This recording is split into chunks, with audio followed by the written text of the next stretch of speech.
Nang ipatupad ang community quarantine sa bansa, isa ang Iriga City sa mga striktong nagpatupad ng mga direktiba sa local government units ng National Interagency Task Force on COVID-19. Or multi-stakeholder approach.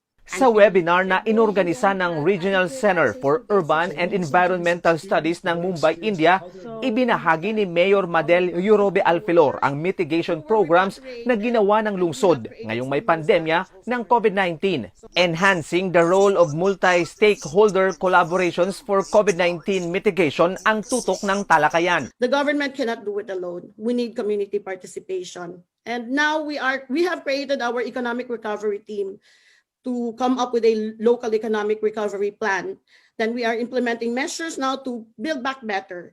Then we're creating partnerships with government agencies, private sectors, and public sectors. Ilan sa ibinida ng alkalde ang Toda Rescue Project, kung saan ang tricycle drivers na hindi muna makapamasada ay ginawa nilang tagabantay sa checkpoints. Ibinahagi rin niya ang paggamit ng digital contact tracing app para mabawasan ang exposure ng frontliners sa suspected COVID-19 patients. Giit ni Mayor Madel, kailangang nag-uugnay at hindi nagdudulot ng pagkawatak-watak ang pamumuno at politika sa panahon ng pandemya. We must learn first how to bridge leadership.